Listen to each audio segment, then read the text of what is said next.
Dios les bendiga a todos. Sabemos que estamos viviendo los últimos tiempos porque pareciera ser que estamos viviendo en un tiempo de confusión espiritual. Han surgido muchas iglesias, muchos predicadores, muchas formas de predicar, muchas formas de predicar el Evangelio.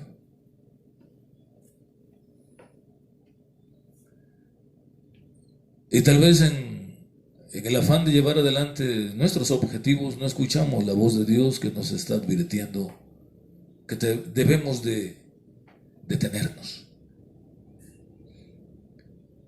Tal vez nos esté pasando lo mismo que en el tiempo de Jeremías. En el tiempo de Jeremías, la voz del Señor se alzó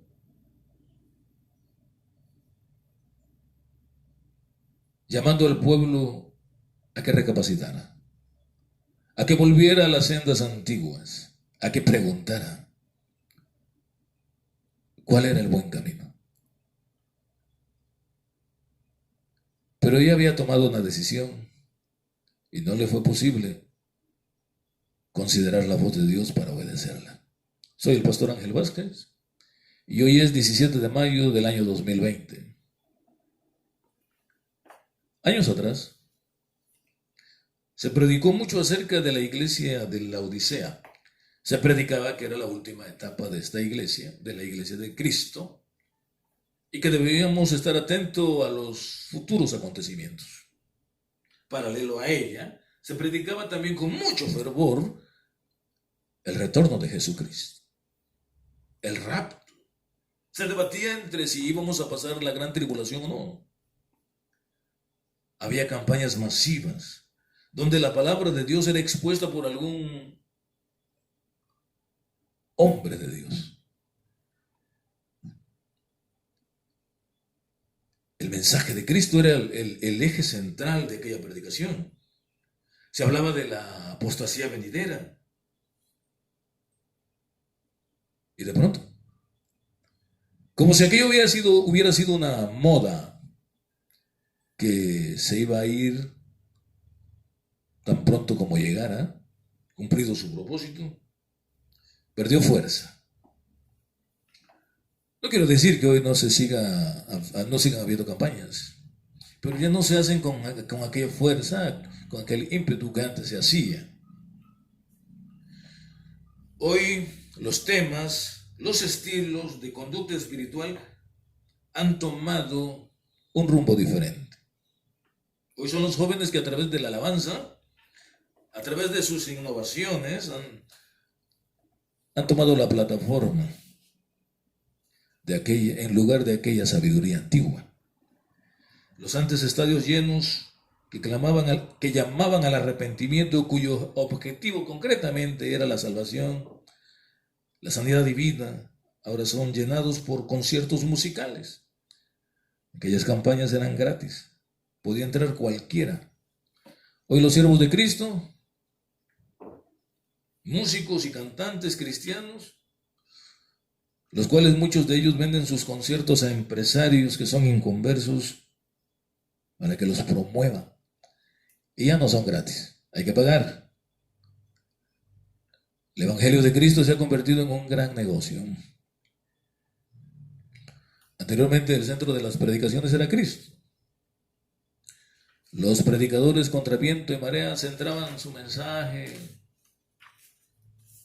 en Cristo. Jesucristo 1000 veces y más se oía su nombre. Cristo era el centro de sus vidas y se podía plasmar o ver en sus predicaciones. Hoy los cantos de esos salmistas, aunque no todos, en su mayoría hay quienes a más de un canto ya Cristo no es el centro de su alabanza. El centro de sus alabanzas puede ser cualquier cosa, la modifican. Puede ser la mujer, la novia, cantos sin una dirección específica, cantos vacíos de la doctrina de Cristo, o sin doctrina, o una doctrina equivocada, cantos dirigidos a Dios, pero a un Dios que no sabemos concretamente quién es ese Dios. Es como si se estuviera buscando algo, como dicen por ahí, que nos una. Algunos cantantes deliberadamente crean sus canciones para que sean aceptadas por todo el mundo. Quieren atraer a toda la gente a sus conciertos, no a Cristo. Cada vez más y más Cristo ya no tiene cabida en su propia iglesia. Lo digo porque los cantos, testimonios, las predicaciones, los chistes, en las entrevistas de muchos cristianos, el nombre de Cristo se menciona cada vez menos. Tal vez sea porque es que Cristo viene a separar. Viene a separar lo mundano de lo santo, lo terrenal de lo celestial, lo profano de lo sagrado, lo diabólico de lo divino, las tinieblas de la luz. Cristo hace la diferencia. Anteriormente había una clara diferencia entre el creyente y el inconverso, entre lo santo y lo profano. Hoy esa línea ha desaparecido, está desapareciendo y se confunde cada día más y más. Las nuevas generaciones a veces no pueden entender el conocimiento antiguo.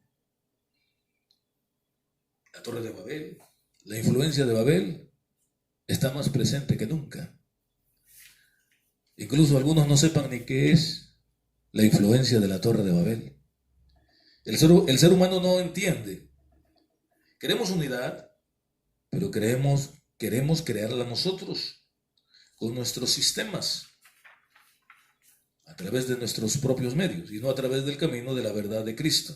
No aprendemos que ya una vez existió esa unidad que hoy tratamos de alcanzar.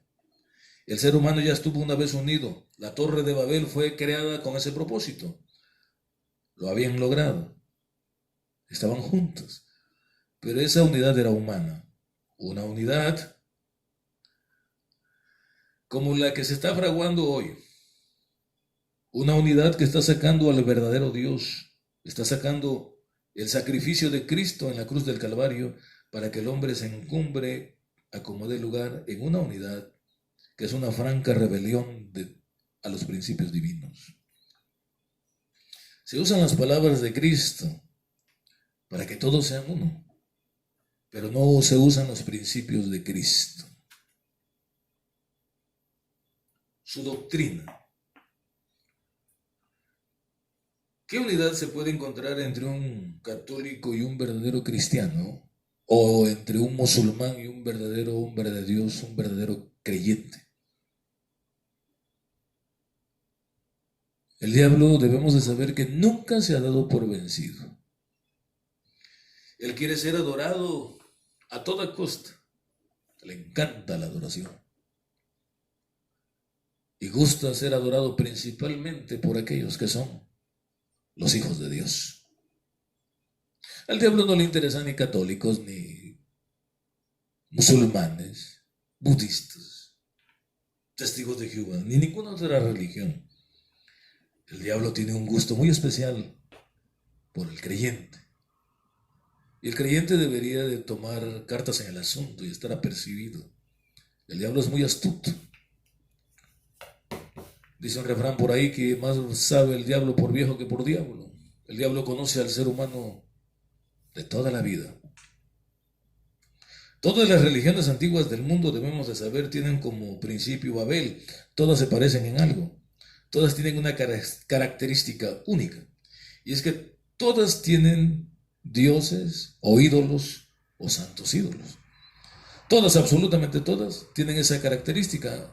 Algunas no tienen ídolos, pero no tienen a Dios. Es un Dios muy raro. Lo que sí no tienen algunas es a Cristo. La religión budista, la religión romana, la religión hindú, la religión católica, la religión egipcia, todas, absolutamente todas, adoran a cientos de dioses o a ídolos santos. Es curioso, ¿no? Es que todas proceden del mismo lugar, de Babel. Y el plan del diablo es volver a crear una super religión, una religión a la manera de Babel. Y es necesario que también la verdadera iglesia de Cristo se corrompa. para que pueda ir en pos de él. La religión musulmana y la religión católica y la verdadera iglesia de Cristo son completamente diferentes, pero el diablo quiere unirlas. Y para hacerlo está usando a falsos ministros de Cristo. Tal vez por ahí escuchó a algunos que quieren incursionar en un nuevo camino. Porque este camino ya lo conocen. Y quieren incursionar en un nuevo camino. Cuando escuché eso, había un católico, era una reunión allá en Sudamérica, allá, en el Cono Sur. Y un cantante por ahí de gran influencia en el mundo cristiano quería incursionar en un nuevo camino porque ya conocía este otro camino, el camino de Cristo, y ahora quería incursionar en ese nuevo camino. Para él creo que hay más de un camino. Satanás es astuto, hermanos. Hermano, Satanás engañó a la tercera parte de las huestes espirituales que estaban delante de la presencia de Dios. No va a engañar a simples mortales. Que no gustamos a veces escuchar la voz de Dios y no gusta a la gente, el creyente, leer la Biblia. Dios nos guarde. Los retos en el tiempo de Cristo y para Cristo pues eran similares a los nuestros. O sea, Jesús vivió en un tiempo donde había un grupo que se llamaban los herodianos. Estos apoyaban a Herodes y era un enlace entre los judíos y Herodes. Ahí estaban ellos, ese grupo político de los herodianos. Así que las autoridades judías tenían muy buenas amistades con Herodes y Pilato y por esta manera pues eran muy poderosos. Así que si miramos más atentamente, Jesús no usó esta influencia política que tenían los fariseos, herodianos, saduceos, escribas y sacerdotes, con Herodes o Pilato. El Señor se predicó lo que tenía que predicar. La palabra de Dios llegó limpia a Juan el Bautista, sin esa influencia. Nosotros coqueteamos con los políticos. Bueno, ahí estamos, ¿verdad?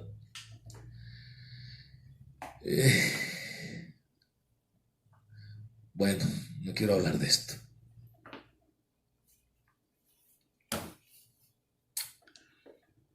De hecho, la palabra de Dios no llegó al gobierno debidamente establecido, o sea, al gobierno espiritual, sino llegó a Juan, que estaba en el desierto. Juan no pertenecía a ningún grupo conocido, no tenía respaldo alguno,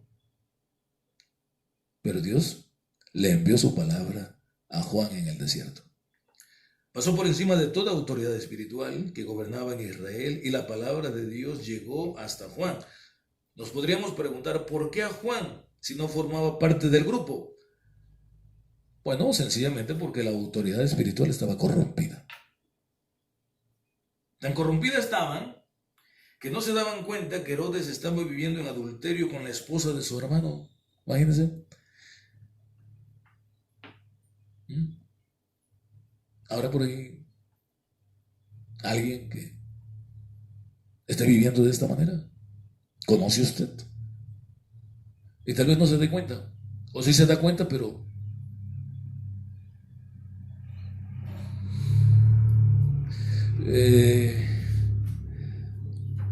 pero no se dice nada, ¿ya? Es que estos recibían favores de Herodes y no le decían nada. Tal vez andaban buscando aquello que los unía y no aquello que los dividiera.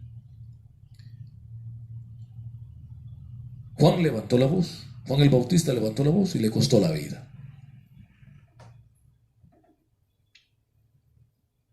Tengo una pregunta. ¿Realmente creemos esta fábula? ¿Realmente creemos que estamos viviendo en los últimos días o solamente es una fábula? ¿Creemos realmente que la apostasía es real? Y si es real, ¿de dónde va a venir esa apostasía? A lo mejor ni sabemos qué es apostasía. Apostasía es cuando alguien que cree renuncia a esa fe. Y en la Biblia está hablando de la iglesia de Cristo. Una iglesia de Cristo que va a confundir el evangelio. Una iglesia de Cristo que va a renunciar no a Cristo, pero sí va a renunciar a los principios de Cristo. Va a estar confundido, confundida. Va a estar haciendo cosas que a Dios no le agradan. Cosas que a Cristo no le agradan. Pero el estandarte dirá, soy cristiano. Soy evangélico. De hueso colorado. Pero la vida cristiana no estará en él. No practicará la vida cristiana. ¿Podríamos detectar el avance de la apostasía en este tiempo? ¿Podríamos saber dónde está?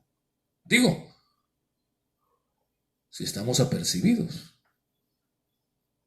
El apóstol Pablo menciona en 2 de Tesalonicenses 2, del 1 al 4, pero con respecto a la venida de nuestro Señor Jesucristo y de nuestra reunión con Él, os rogamos, hermanos, que no os dejéis mover fácilmente de vuestro modo de pensar. Ni os conturbéis, ni por espíritu, ni por palabra, ni por carta, como si fuera nuestra, en el sentido en que el día del Señor, está cerca. Nadie os engañe en ninguna manera, porque no vendrá sin que antes venga la apostasía. Necesita venir la apostasía. Dos cosas. Y se manifiesta el hombre de pecado, el hijo de perdición, el cual se opone y se levanta contra todo lo que se llama Dios o es objeto de culto, tanto que se siente en el templo de Dios como Dios, haciéndose pasar por Dios. Aquí habla de apostasía y del surgimiento del anticristo. La apostasía vendrá antes del arrebatamiento. El anticristo antes de la venida física de Jesús a la tierra para establecer su reino milenial. La iglesia de Cristo. Desde que tengo uso de razón, la iglesia de Cristo siempre ha tenido el anhelado deseo de parecerse a la iglesia de Pentecostés. Allá cuando por primera vez descendió con gran poder el Espíritu Santo. Y aunque parece que hoy la iglesia ha perdido ese objetivo, la iglesia primitiva no quería parecerse a ella. La iglesia primitiva deseaba parecerse a Cristo, porque Cristo es el modelo a seguir, el ejemplo, el objetivo final. Así que tenemos al principio de la era de la iglesia ejemplo, la iglesia que en parte es nuestro modelo.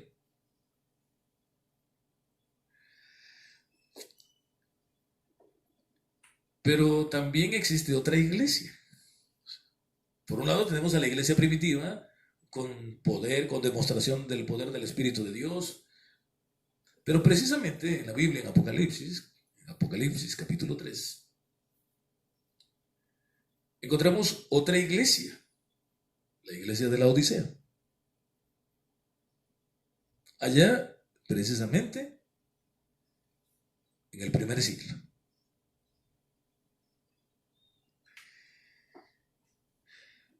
Esta iglesia está en el otro extremo. Es la contraparte de la iglesia primitiva, de aquella iglesia hermosa. Y sabemos, o los predicadores sabían, que al final del tiempo esta iglesia iba a emerger, puesto que es la última de esas 7 iglesias que están en Apocalipsis, del capítulo 2 y el capítulo 3 de Apocalipsis. Si miramos y ponemos atención, la iglesia de Cristo en el tiempo presente, debemos de tener un modelo a seguir. Nosotros tenemos un modelo a seguir, evidentemente. Vamos en una dirección, pero ¿sabemos en qué dirección vamos?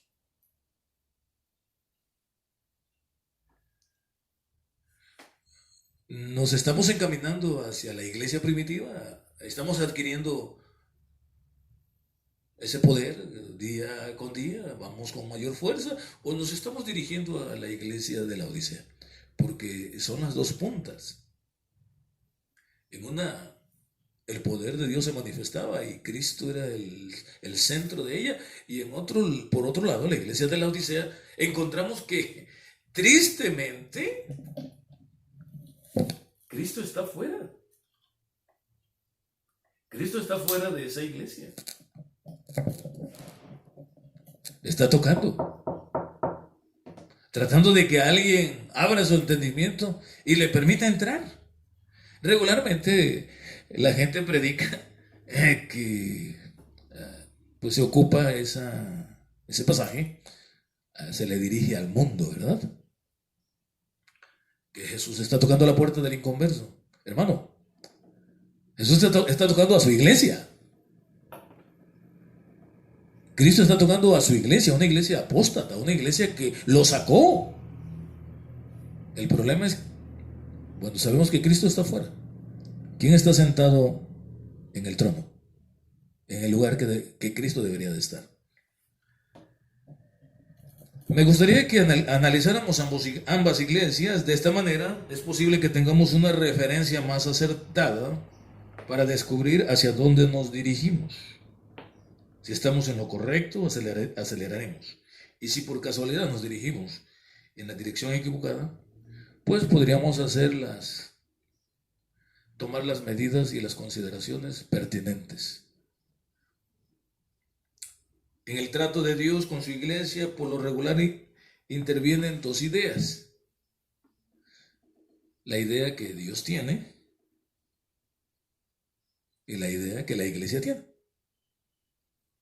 Eso lo vamos a ver. O sea, yo tengo una idea. Como iglesia, tiene una idea. Dice, voy por aquí. Y Dios tiene su propia idea, como en el tiempo de Jeremías. El pueblo de Israel, pues dice, yo voy correcto. Y el Señor decía, no vas correcta. Vas equivocado.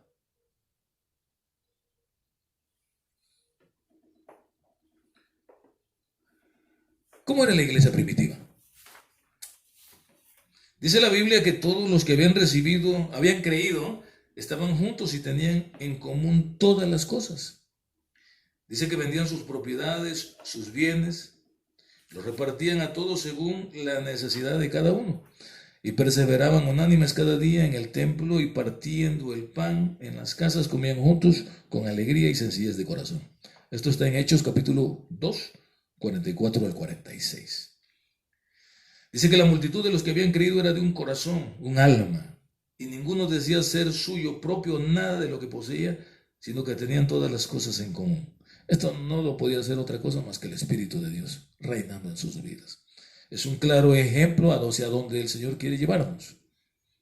Y con gran poder, los apóstoles daban testimonio de la resurrección del Señor Jesús, y abundante gracia era sobre todos ellos. Así que no había entre ellos ningún necesitado, porque todos los que poseían heredades o casas las vendían y traían el precio de lo vendido y lo ponían a los pies de los apóstoles y se repartía a cada uno según su necesidad. Como hoy vemos, pues son los predicadores los que piden que la gente lleve sus propiedades, pero para ellos. Anteriormente no. Anteriormente aquellas propiedades que se vendían, pues se repartían a la gente necesitada.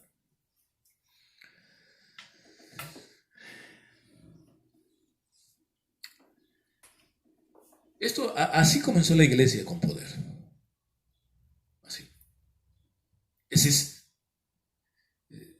el prototipo de aquella iglesia. Lo que podemos mirar en esa iglesia, lo que el Señor estaba creando. Pasan los años y el apóstol Juan es llevado ahí a la isla de Patmos y ahí recibe una revelación. Y el Señor le muestra 7 iglesias. Digamos que le habla de la iglesia primitiva, pero ya han pasado algunos años y ya la iglesia primitiva siente los golpes. Pero es una iglesia muy poderosa. Lo vamos a ver ahorita. Y lo trae a través de toda la historia de la iglesia hasta el final de nuestros días, hasta nuestros días más bien. Y la última iglesia es la iglesia de la Odisea.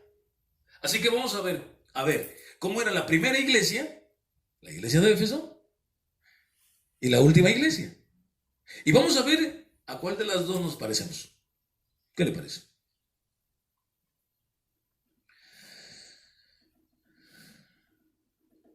En Apocalipsis 2 del 1 al 5. Escribe al ángel de la iglesia de Éfeso, el que tiene las 7 estrellas en su diestra, el que anda en medio de los 7 candeleros de oro, dice esto: yo conozco tus obras y tu arduo trabajo y paciencia, y que no puedes probar a los que son malos, y has probado a los que dicen ser mentirosos, ser apóstoles y no lo son, y los has hallado mentirosos, y has sufrido y has tenido paciencia, y has trabajado arduamente por amor de mi nombre, y no has desmayado, pero tengo contra ti que has dejado tu primer amor. Recuerda, por tanto, de dónde has caído, y arrepiéntete, y haz las primeras obras, pues si no, vendré pronto a ti, y quitaré tu candelero de su lugar, si no te hubieres arrepentido.